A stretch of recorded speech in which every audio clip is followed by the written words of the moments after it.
Kalispera, Safa Organista Poli.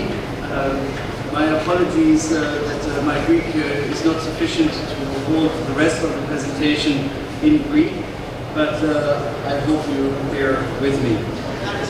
Thank you very much for the invitation to come here to tell you about the potential role of small hydropower in the new European electricity market.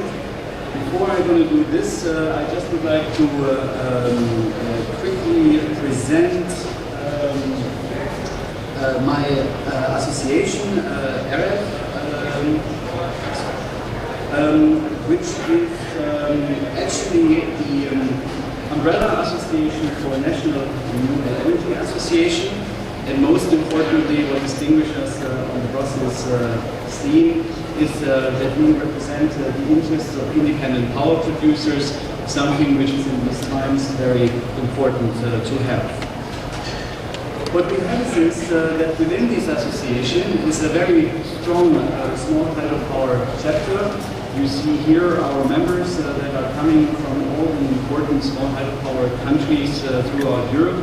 We have currently also some new ones lined up, even from countries where we did not really expect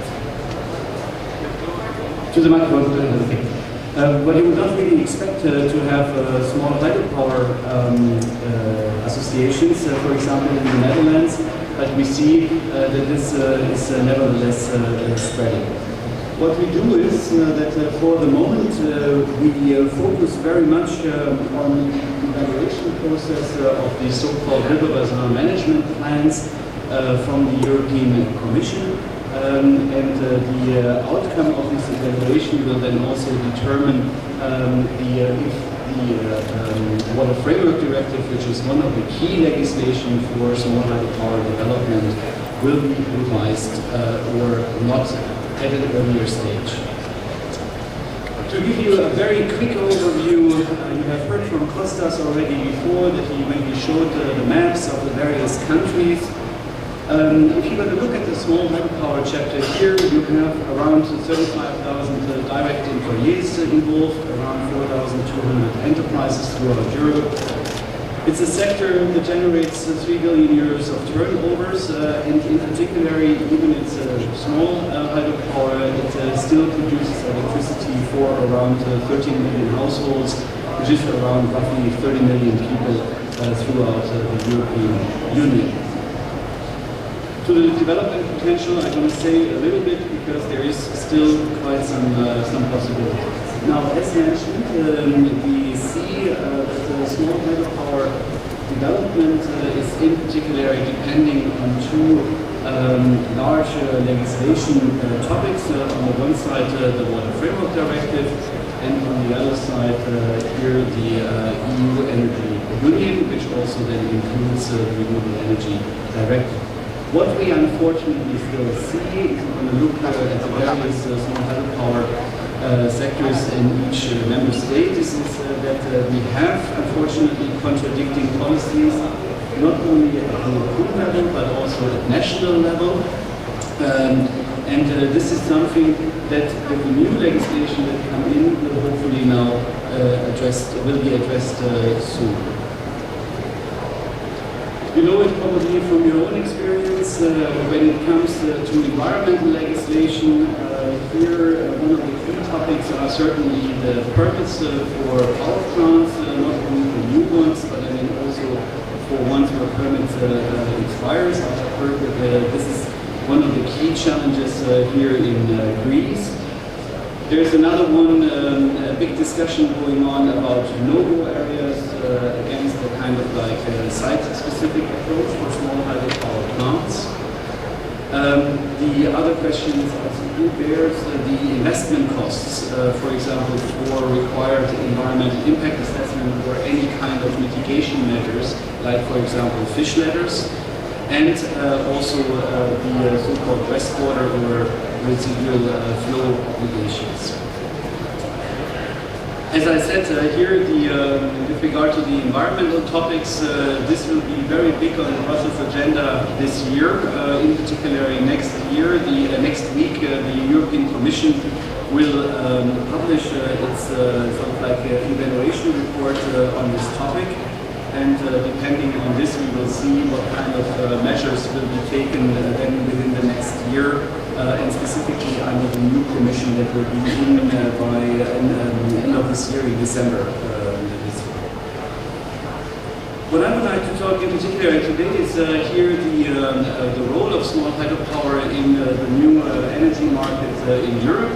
You see here the so-called new energy union is now the new legislation framework for the next decade until 2030.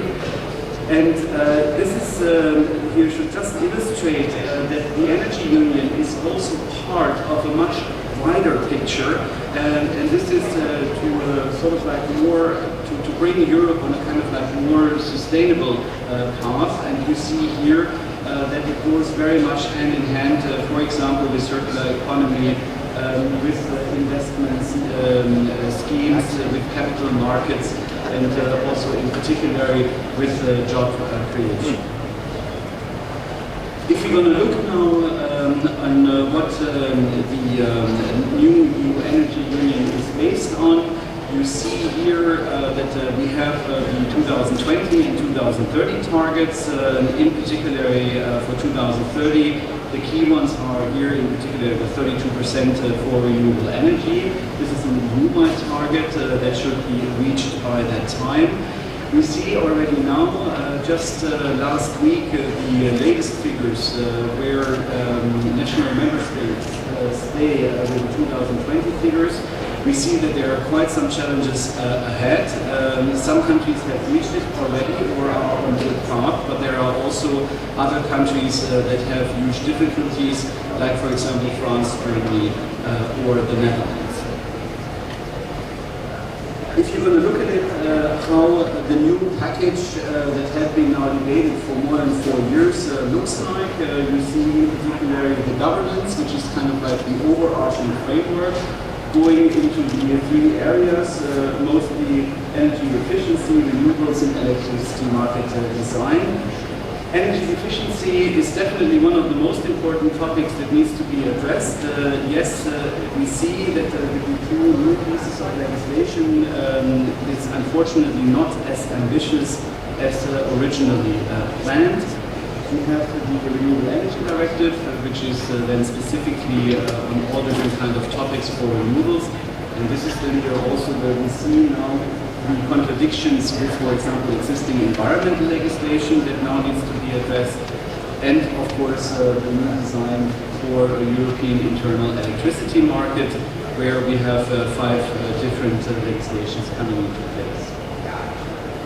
To leave a little bit the legislation aside, what does it mean actually in practice? It means in practice that there is a huge endeavor to transfer the current various national energy markets that are mostly dominated by conventional energy, by a few market players, and that are central, to transform these kind in a European internal energy market that is characterized to be decentral and which is mostly built on energy efficiency and renewable energy.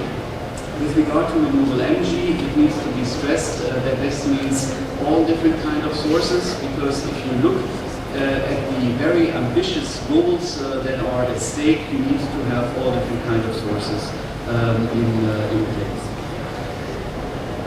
What we see here is that in particular this decentralized energy market system comes with a multitude of independent power producers. We have also, in order to reach it, we have demand-side management, we have storage, sector coupling, which will play quite an important role, and for example, of course, the interconnectivity between national grids. Something which is enhanced here is also regional cooperation, in particular, be it on a kind of like more micro level, cross-border activities, or if you're going to look, for example, at the North Sea grid on a kind of like larger scale. The benefits for hydropower within this new energy system, and here we see that hydropower can play a major role within this new energy system, given the specific technical characteristic that it offers, mainly as the flexibility tool for the new energy system. You know this here probably better than I do. Backup reserve, reserve capacity, quick start, black start capability, voltage support, spinning reserve, and then of course energy storage, which is unfortunately in the current debate, at least at EU level, very often overlooked. This is a study that has been carried out last year in Germany, and in particular at plants that are smaller than 1 megawatt. And you see that these small hydropower plants will become increasingly important for the future, because in particular they reduce grid losses, but I mean in particular they sort of like reduce the need for grid expansion, specifically at the distribution grid level. And just to see what kind of major impact, economic impact, these small hydropower plants can have, you see here that just for Germany alone, we have here around 1 billion euros of safe costs due to the specific services of small hydropower plants. Another thing is not only about system services, but small hydropower is also more and more an enabler for other renewables to come into the grid, to integrate in particular flexible or variable renewables, wind, solar for example, and not to forget that we have here the multifunctional possibilities of small hydropower, water management, flood protection, and prevention of water scarcity. This is something that I would like to highlight. Gives a kind of like classic example on how often decision makers unfortunately still overlook the possibility and also the potential of small hydropower.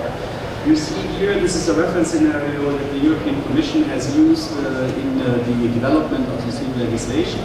And what you see here is that the hydropower sector development is actually regarded as quite stable.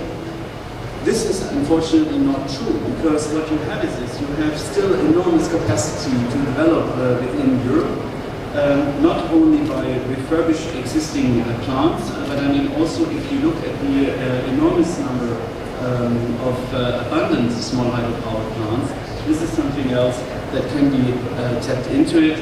And I mean, like for example, just here in Greece, it has been mentioned before, there is also still an enormous potential that can be looked into.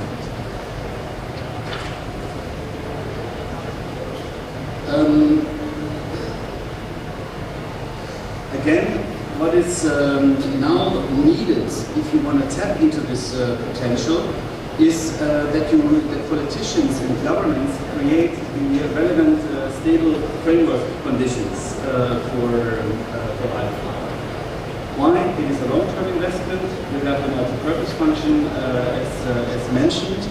But I mean, in particular, again, all the different system services that small hydropower can develop, this is something that needs to be valued, and I mean, this is also one reason why we heavily lobby for specific payment for these energy system services to support small hydropower development.